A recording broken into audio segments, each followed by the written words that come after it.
Hello everyone, welcome back to my channel. So कैसे हो सभी? होप सब अच्छे होंगे। बहुत से लोगों का ये रिक्वेस्ट था कि जो हमारा लास्ट 1 ईयर का जर्नी था उसको डिस्कस करने के लिए। तो इस वीडियो में मैं वही डिस्कस करूँगा जो मेरा लास्ट 1 ईयर का जर्नी था। स्टार्टिंग में स्टार्ट करूँगा कि क्लासरूम ट्रेनिंग कैसा हुआ, फिर उसके बाद OJT कैसा हुआ। तो स्टार्टिंग से लेके एंड तक मैं जो भी चीज़ें हैं वो डिस्कस करूँगा कि कौन कौन से डिपार्टमेंट में ट्रेनिंग हुआ, कहाँ कहाँ पे ट्रेनिंग हुआ। ठीक है, इससे क्या होगा कि जो भी लोग एज ए ऑफिसर बैंक को ज्वाइन किए उनको एक ओवरऑल आइडिया मिल जाएगा कि आपके आने वाले 1-2 साल में क्या क्या होने वाले हैं। ठीक है, बैंक टू बैंक थोड़े बहुत वेरी कर सकते हैं चीज़ें, लेकिन जो ओवरऑल आइडिया देने का जो ये है ना मकसद, वो आप इस वीडियो से ले सकते हैं। ठीक है, तो वीडियो के एंड तक देखना, आपके जो भी डाउट्स है वो क्लियर हो जाएंगे। चैनल पर नया है तो सब्सक्राइब कर लेना, दोस्तों के साथ शेयर कर देना। ठीक है, तो मैं बैंक ऑफ बड़ौदा में हूँ, तो बैंक ऑफ बड़ौदा के अकॉर्डिंग मैं चीज़ें बता रहा हूँ। बाकी सारे बैंक्स में लगभग सेम ही है जो शेड्यूल होता है। ठीक है, थोड़े बहुत वेरिएशंस होते हैं, तो उसको आप अपने अकॉर्डिंग एडजस्ट कर लेना। ठीक है, तो हमारा ज्वाइनिंग जो है वो 1 जुलाई 2024 को हुआ था, बैक आज से 1 साल पहले। तो उस टाइम जब फर्स्ट डे DB हुआ था, उसके बाद 21 डेज का क्लासरूम ट्रेनिंग हुआ था। ठीक है, तो ये 21 डेज क्लासरूम ट्रेनिंग वाला जो है ना स्टार्टिंग में, ये सब बैंक में लगभग सेम ही है। कुछ बैंक्स में क्या होता है ना कि उनको मैन पावर का ज़्यादा रिक्वायरमेंट होता है, तो वो क्या करते हैं कि पहले ब्रांचेस ज्वाइन करा देते हैं, बाद में वो आपको ट्रेनिंग देते हैं फेज वाइज। ठीक है, लेकिन मेजोरिटी ऑफ द बैंक का देखें तो वो स्टार्टिंग में आपको क्लासरूम ट्रेनिंग देते हैं, उसके बाद ही वो ब्रांच अलॉट करते हैं। ठीक है, क्योंकि देखो एक्चुअल चीज़ें जो आप सीखते हो ना वो आप ब्रांचेस में जब पोस्टेड होते हो तो ही सीखते हो। थियोरेटिकली आप कितना भी सीख लेंगे, कितना भी चीज़ें ग्रास्प कर लेंगे, लेकिन जब तक आप प्रैक्टिकली नहीं काम करेंगे ना वो चीज़ें आपका नहीं होगा। ठीक है, प्रैक्टिकली आप चीज़ें ज़्यादा सीखते हो, तो ये चीज़ें। तो स्टार्टिंग 21 डेज का क्लासरूम ट्रेनिंग हुआ, उसके बाद ब्रांच अलॉट कर दिया गया था। तो मुंबई में जो भी 45 लोग के आसपास थे ट्रेनिंग जिनका हो रहा था, तो मेजोरिटी ऑफ द 1-2 को छोड़ के बाकी लोगों को मुंबई में ब्रांचेस अलॉट कर दिए गए थे। और शायद फ्राइडे हमारा ख़त्म हुआ था, सैटरडे संडे बीच में छुट्टी था और मंडे को ज्वाइन करना था। बहुत से लोगों का यहाँ पे डाउट आता है कि जो ज्वाइनिंग करने का होता है, यदि बहुत सारे लोग ऐसे भी हैं जिनका ट्रेनिंग सेंटर कहीं और था और उसके बाद उनका जो OJT हुआ फर्स्ट वाला वो कहीं और भी हुआ। ठीक है, तो उस केस में कैसे करना होता है? बहुत से लोग परेशान होते हैं कि यार 1-2 दिन में कैसे ट्रैवल करेंगे एंड ऑल। तो यार देखो ये सारे बैंक्स के मतलब सेम ही है। आपको ज़रूरी नहीं है कि जहाँ पे ट्रेनिंग है आपका वहाँ पे ही OJT आपको देंगे। ट्रेनिंग सेंटर के अकॉर्डिंग, ट्रेनिंग सेंटर के कैपेसिटी के अकॉर्डिंग एंड उनके जो भी शेड्यूल होता है उसके अकॉर्डिंग वो ट्रेनिंग आपको देते हैं। दिस डजंट मीन कि जहाँ पे ट्रेनिंग हो रहा है वहाँ पे ही आपका ज्वाइनिंग होगा। ठीक है, बहुत सारे जगह पे मतलब BOB का स्पेशली देखें तो जहाँ पे ट्रेनिंग हुआ उसके आसपास ही उन्होंने एकोमोडेट किया है ब्रांचेस का, लेकिन ज़रूरी नहीं है। बहुत से लोग ऐसे भी थे जो मुंबई में बाहर से आए। ठीक है, फर्स्ट क्लासरूम ट्रेनिंग के बाद बहुत से लोग ऐसे भी थे जिनका एक जगह से दूसरे जगह उनको भेजा गया, तो वो अरेंज हो जाता है। बैंक को भी ये चीज़ें पता है कि आप 1-2 दिन में इतना दूर यदि पोस्टिंग मिल जाता है कैसे जाओगे। ठीक है, तो उस केस में वो स्पेशल अलाउ करते हैं आपको कि बाय फ्लाइट आप जा सकते हैं, जो भी आपके रिइम्बर्स होंगे वो आपको बैंक देगी करके। ठीक है, तो इन चीज़ों से आप निश्चिंत रहिए। तो वो होता है। फिर हमने ब्रांच ज्वाइन किया। ठीक है, तो ब्रांच में 19 वीक का था, ऑलमोस्ट आप मान लो कि 5 महीने के लिए था। ठीक है, तो ब्रांचेस में मेनली ऑपरेशंस सिखाए क्या गए, आपको खुद से सीखना है, आपको गलती करके सीखना है, पूछ के सीखना है। ठीक है, ऐसा कुछ भी नहीं है कि आपको कोई बैठ के आपको सिखाएगा कि ऐसे करो वैसे करो, इतना टाइम किसी के पास नहीं होता है। ठीक है, तो आपको खुद से रिस्पॉन्सिबिलिटी लेनी है, खुद से आपको सीखना होता है और सीख जाते हो आप, करते करते चीज़ें सीख जाते हो। एकदम से फर्स्ट डे से ही आप प्रो नहीं बन जाओगे, आपको थोड़ा सा टाइम लगता है। सेम मेरे केस में भी था। ठीक है, तो मेरा एक एज ये था कि मैं ऑलरेडी 2 साल PNB में वर्किंग था, तो थोड़ा सा एज मिला कि हाँ चीज़ें जो भी उधर भी फिनैकल था तो इधर भी फिनैकल था, तो चीज़ें हो गई। लेकिन इसका ये मतलब नहीं है कि आपको प्रॉब्लम होने वाली है। मैक्सिमम जो हमारे बैच के थे उनका कोई प्रायर एक्सपीरियंस नहीं था, उन लोगों ने भी मेरे से अच्छा सीखा, मेरे से अच्छा किया। तो दिस डजंट मीन कि आपका यदि एक्सपीरियंस नहीं है तो आपको प्रॉब्लम होने वाला है। बस यही है कि आपको एफर्ट्स ज़्यादा देना पड़ेगा। ठीक है, आपको एफर्ट्स देना पड़ेगा, आपको सीखना पड़ेगा, आपको चीज़ें पूछना पड़ेगा। हो सकता है एक लोगों को एक चीज़ नहीं पता है, दूसरे लोगों से आपको पूछना पड़े, 2 लोगों से पूछना पड़े, तीसरे से पूछना पड़े। हर चीज़ देखो बैंकिंग में क्या होता है ना कि सब चीज़ें सबको नहीं पता होती है। ठीक है, कोई भी कितना भी एक्सपर्ट लेवल पे है, कितना भी हायर लेवल पे है, तो उसको सारी चीज़ें पता हो ऐसा कोई गारंटी नहीं है, ठीक है। तो वो चीज़ें हुआ। फिर 5 महीना बहुत अच्छा चला और 5 महीना ऑपरेशन डिपार्टमेंट में हमने काम किया, जो भी अलग चीज़ें हैं, NEFT, RTGS, KYC, ठीक है। उस टाइम वो स्टेट का जो लाड़की बहन योजना है उसका वो चल रहा था, तो बहुत सारे डॉर्मेंट टू एक्टिव आ रहे थे, KYC आ रहे थे दिन में 20-20, 30-30, 40, ठीक है। तो वो फेज गया। फिर उसके बाद क्या होता है कि जैसे ही 5 महीने कंप्लीट होने को तो फिर हमारा second phase classroom training start होता है, ठीक है। उसके लिए हमें ट्रेनिंग सेंटर पे बुलाया जाता है। उसके बाद जो सेकेंड वाला ट्रेनिंग होता है वो 28 डेज़ का होता है। 28 डेज़ यानी 4 वीक्स का होता है।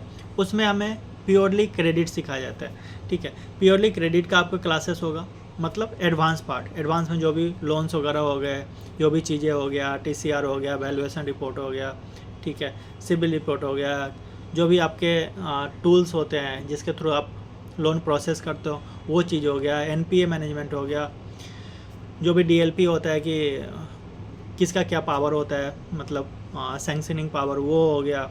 अलग अलग जो सेल्स होते हैं, एजुकेशन सेल हो गया, कार लोन सेल हो गया, होम लोन सेल हो गया, ये सब के बारे में आपको डिटेल बताया जाएगा, ठीक है। तो थ्योरेटिकली आपको 28 डेज़ तक वो क्रेडिट का एक्सपोजर देंगे क्लासरूम में, ठीक है। तो फिर वो हमारा ख़त्म हो गया। उसके बाद क्या था कि जो नेक्स्ट था, मतलब क्लासरूम ख़त्म होने के बाद उन्होंने एक शेड्यूल दे दिया हमें कि आपका अब जो है एक जगह पे कहीं पे फिक्स नहीं है, आपको अलग अलग एक्सपोजर लेने हैं। अब अलग अलग एक्सपोजर में क्या क्या था, जैसे क्लासरूम जस्ट ख़त्म होने के बाद मेरा जो था वो 2 वीक का था फॉरेक्स का ट्रेनिंग। तो फॉरेक्स का क्या होता है ना कि सारे ब्रांचेस में नहीं होते फॉरेक्स के, ठीक है। तो कुछ लिमिटेड ब्रांचेस ही होते हैं हर एक जगह पे, हर एक स्टेट में, तो वहाँ पे आपको वो अलॉट करते हैं। तो फिर फॉरेक्स का 2 सप्ताह का ट्रेनिंग था, तो वो लकीली मेरा रूम के पास ही था ब्रांचेस, तो वहाँ पे हो गया, ठीक है।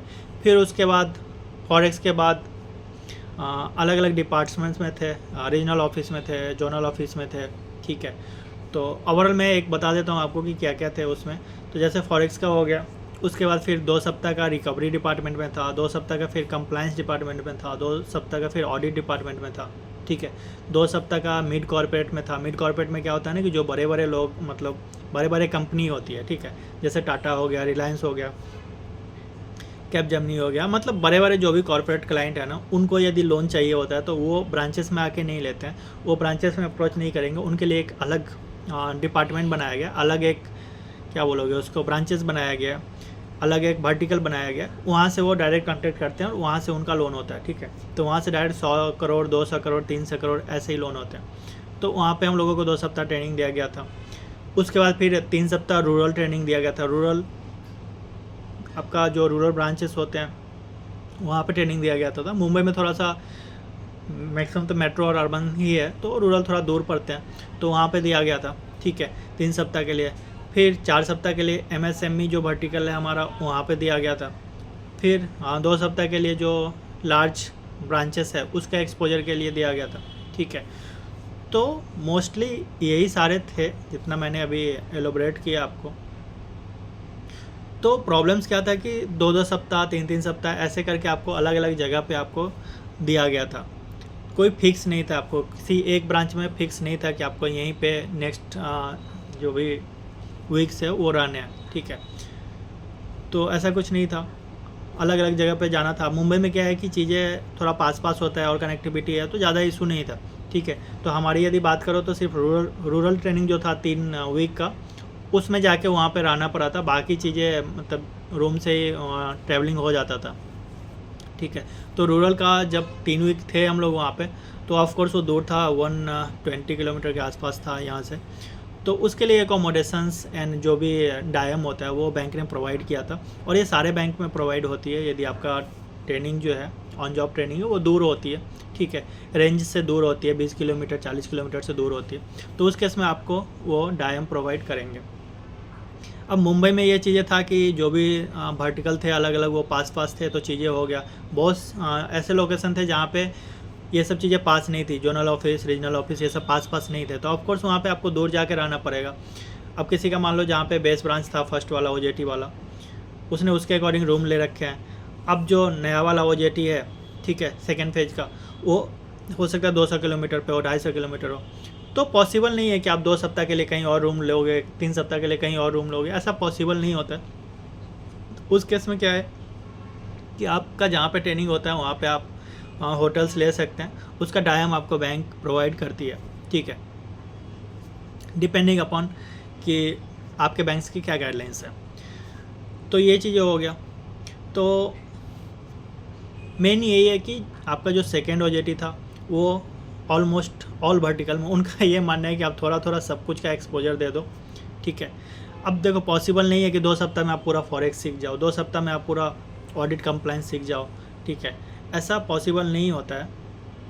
लेकिन बात वही है कि अब ऐसा भी नहीं है कि आपको 2-2 3-3 महीना 4-4 महीना सब वर्टिकल में देंगे, तो इतना बैंक के लिए भी फिजिबल नहीं होता है। तो उनका बस यही है कि आप थोड़ा थोड़ा एक ओवरऑल आइडिया ले लीजिए। बाकी जब आप एक्सपर्ट तो तभी बनेंगे जब किसी भी पर्टिकुलर फील्ड में जाके आप काम करेंगे, ठीक है। तो ये था, फिर इस तरह से हमारा सेकेंड OJT ख़त्म हुआ। तो सेकेंड OJT में आपका उतना कुछ लोड वाला चीज़ नहीं होता है, कुछ आपको ज़्यादा बर्डन नहीं रहेगा।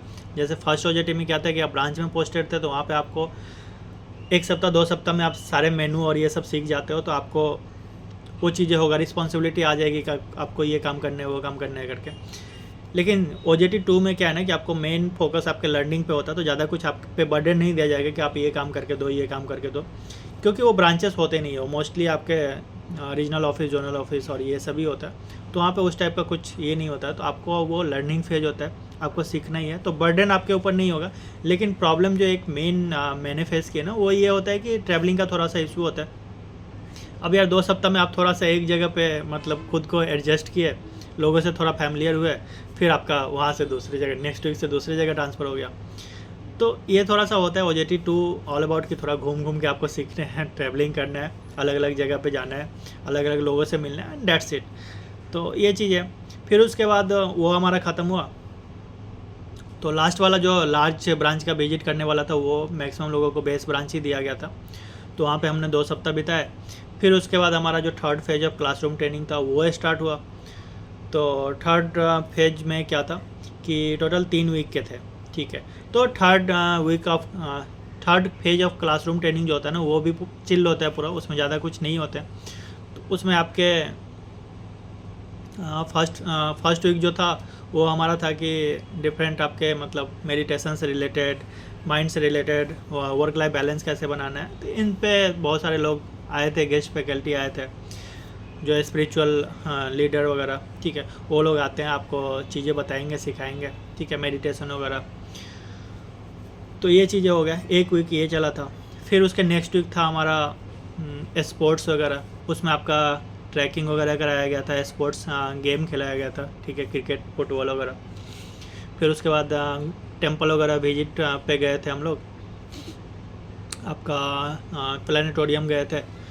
उसके बाद आपका कल्चरल इवनिंग हुआ था एक दिन। तो ये डिपेंडिंग अपॉन आपके सेंटर पे, मतलब जो भी आपका ट्रेनिंग सेंटर होगा उसके अकॉर्डिंग, लेकिन ओवरऑल यही था कि आपका 1 वीक पूरा चिल रहेगा कि आपको घूमना है, ट्रैकिंग करना है, एक्सप्लोर करना है, कल्चरल परफॉर्मेंस करना है, ये सब वगैरह, ठीक है। उसके बाद जो लास्ट वीक होता है उसमें थोड़ा बहुत पढ़ाया जाता है, रिवीजन कराया जाता है कि जो जो अभी तक आपने सीखा उसका भी मकसद ये है कि आपका लास्ट में एग्जिट टेस्ट होना होता है, ठीक है, ओवरऑल एक एग्जिट टेस्ट होगा, तो उसके लिए थोड़ा सा आपको मतलब ब्रशअप किया जाता है कि तो लास्ट 1 वीक में थोड़ा बहुत तो पढ़ाएंगे, लेकिन वैसा कुछ ये वाला नहीं। तो लास्ट का जो थर्ड फेज जब क्लासरूम ट्रेनिंग होता है ना, वो पूरा चिल होता है कि यार ठीक है, आप तो भेजने हैं युद्ध करने के लिए, तो थोड़ा सा मतलब मेंटली इसको रिलैक्स कर दो, चिल कर दो, तो दैट टाइप ऑफ माहौल आप बोल सकते हो। तो वो ख़त्म होता है 3 सप्ताह। फिर उसके बाद लास्ट में हम लोगों को इस बार क्या था कि ब्रांच अलॉट नहीं किया गया था, इस बार रीजन अलॉट किया गया था। फिर हम लोगों को बोला कि मंडे से आप रीजन चले जाइए, रीजन में आपको ब्रांच अलॉट होंगे करके, ठीक है। तो ये था ओवरऑल जर्नी 1 ईयर का, ठीक है। तो ये हमारा कंप्लीट हो गया। उसके बाद फिर ब्रांचेस अलॉट हुए, तो ब्रांच में क्या कुछ एक्सपोजर था, कौन सा डिपार्टमेंट मिला, क्या मिला, उसको कभी अलग से डिस्कस करेंगे। ये ओवरऑल था कि 1 ईयर का जर्नी क्या होता है। बहुत से लोग इसमें कंफ्यूज थे, स्पेशली जो BOB में थे कि सेकेंड फेज में कहाँ पे मिलेगा, क्या मिलेगा करके। तो डिपेंडिंग अपॉन कि आपका कहाँ पे ट्रेनिंग चल रहा है, कहाँ पे अभी आप पोस्टेड हो, तो आसपास भी मिल सकते हैं और दूर भी मिल सकते हैं, दूर मिल सकते हैं तो आपको कोई प्रॉब्लम नहीं है, आप होटल में अकोमोडेट करिए, आपके जो डैम वगैरह है वो आपको मिलेंगे। और चिल है, second phase all about chilli है, आपको बस एक्सपोजर लेना है, ठीक है। तो दैट्स इट, बाकी कोई डाउट होता है तो आप पूछ सकते हैं। Bye bye, take care.